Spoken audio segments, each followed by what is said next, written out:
All right, Graydon, what are we doing up here on the roof?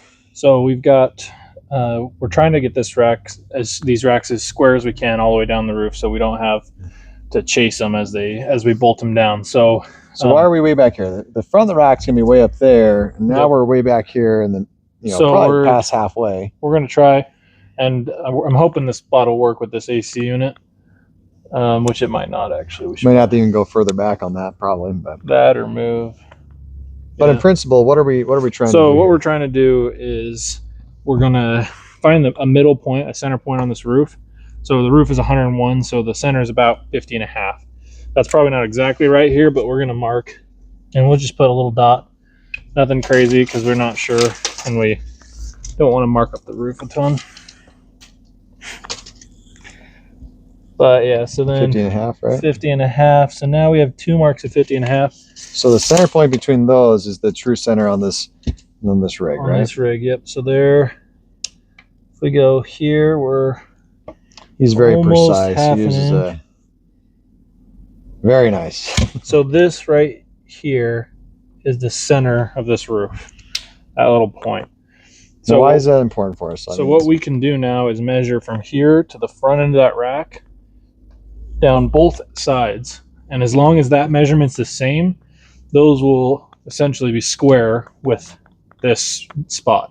And if they're square with the center of the roof, then they will be square with the rest of the roof all the way down. So then we just square every rack individually off of the rack in front of it, and as long as we have that front rack right, then the rest will be right behind it. And that's actually really important because we found that we've re-squared those front racks so many times, and then you start getting down the road and it's still, and you realize they're slightly clocked, and then you get to the sixth rack and now you're off the edge of the roof by an eighth or a quarter of an inch. And with this method, that rack is now squared with right here, and with that distance, there's no way we'll get off the roof. Yeah. So as long as you square the remaining racks after that first one, going back, and that one's done set your left and right just perfect, the rest of them will fall nicely. We started doing this on one of our last installs. It worked really, really well. Everyone before that has been a learning experience that we've decided, okay, this is going to be the best way to go forward. So this is one of the crucial steps. Now, what Graydon was saying here was we need to make sure that between this point and that front rack, that there's no obstructions in the way, because otherwise we can't get that accurate measurement. So we may have to redo this, but let's jump into it. But essentially that's how it works. Yep. Okay, I'm up here on the front. I've decided on a fixed point that I'll be able to do on both sides. Graydon's on the back measuring it out. And what are we looking at? So if I pull tight, we're right at 288 and 7/8. 288 and 7/8. Yep. All right, let's hold on just a second. Let me just make sure, because the width here is there, and the width here is going to be the same. So we're going to have the same gap on both sides. Now the question is where are we going to be on this side? So we'll bring this tape measure over the top.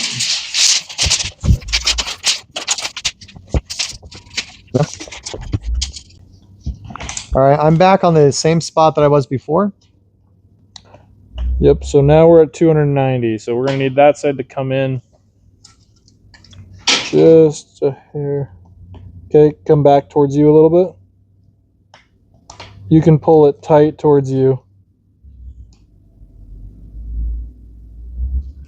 There?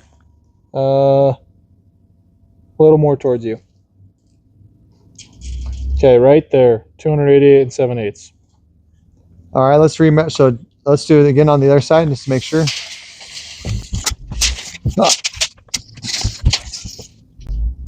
Okay. Pull tight. 288 and 7/8. Okay, we're right on. So now this rack should be square with this point. So same distance. That rack should point straight down this roof. So that allows us to now mark those feet right where they are at. We can then put the waterproofing down, bolt them, and then do the same thing going back on all the rest But of them. So. even now, before we bolt that down, we will check and make sure all the racks are going to fit still, and then also check and make sure that that front rack and the next rack will square up as well. So we'll square those ones up, and then once those are squared up and we have that completely squared, we'll know that it's safe to bolt down the racks. Right. Because the last thing you want to do is drill holes in your roof and then have to undrill those holes and put something else down. Move it a quarter or a half inch. It's like, that's not what we want. Yep. So drill once. The goal as well here is we want to make sure that these racks are not sitting butting up against these ACs or over the top, or on these vents is preferable if they're not above them, so that they can have full access and use of those as well. These smaller little vent holes for the sewers and whatnot is not as big of a deal, but yeah, we're wanting to help the customers really maintain full use of their RV and their functionality of the vents and everything without compromise. And so those are things that we, make a priority as we put these things together. All right. Yep. All right, great. And explain to me, what are we doing here, bud? Waterproofing. Waterproofing. Fun. This is just Dicor. It goes down. It's really sticky. It's kind of like putty or Play-Doh or whatever you want to call it. Right. And when you put a bolt through it, it grabs the bolt, twists all the way down in there, just gets really kind of gummy. And when it warms up, it seeps in even more. And so it just is, it's kind of the last layer of waterproofing. It's really what waterproofs the roof. And then over that, we'll throw on some of the other waterproofing we have. Little Dicor. The Dicor, and it just squirts on, just kind of a caulk tube. Yep. And that goes over the top and keeps all the water out. But this is really what waterproofs. So we're putting these little 1-inch squares over the hole, each one of these holes. And this is an important step right here. We want to make sure to remove the back wax paper, because if you don't do that, it doesn't really help. And it sticks the rack to the roof as well. Oh yeah, it definitely. Once this stuff's set, you can barely get the rack off. It definitely. I think it helps a lot with vibrations and stuff too. Yeah. But anyway, so we're getting this all squared out. Once we pull this off, then we put a couple of bolts through. Probably it's usually just 2 initially, and then we let that sit overnight. And then it allows this to, we keep this in the fridge to allow us to work with it easier. And then overnight it warms up a bit and allows it to spread out a bit. And then tomorrow when it's warm, we'll buckle down the rest of the bolts through the roof, and it'll smash it out even further, and then it'll be ready to be cleaned up and put the lap sealant down.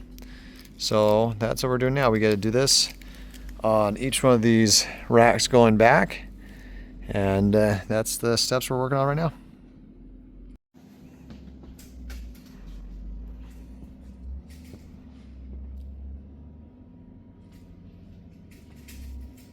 What's the measurement for the smaller panels? It's 70, or no. Oh yeah, 70 and a quarter or something like that. 70 and 3/8. You can't tell I've done more of these ones. Okay, while these guys are putting the initial bolts and squaring up these panels going back, I'm going through and adding the truss cables to these front racks here. And one of the things you want to make sure to do is, as you're loosening this out, you want to make sure that the spacing on these 2 inner threadings is going to be equal. If you notice, this one's a little bit further out, not bad. Just want to, when you put it on, we want to make sure those are equal to give it full adjustability. So I'm going to string in this right here, this quick link onto that lower hole, and then on the other end here, this quick link on the other end of the cable up to that that eye bolt up there. So I've done so already on these 2 here. You kind of see them loosely draped between those 2. Those will be tightened up once we're all kind of squared out. We'll Loctite them, and we'll get those center cross shrink wraps put together and shrunk down, and then we'll be good there. Now, on the front here, we have, instead of a cable, we use a little 1-inch stainless steel chain, a little 4 or 5 segment piece to do the front bracket right there, up to the eye bolt to kind of finish it off. So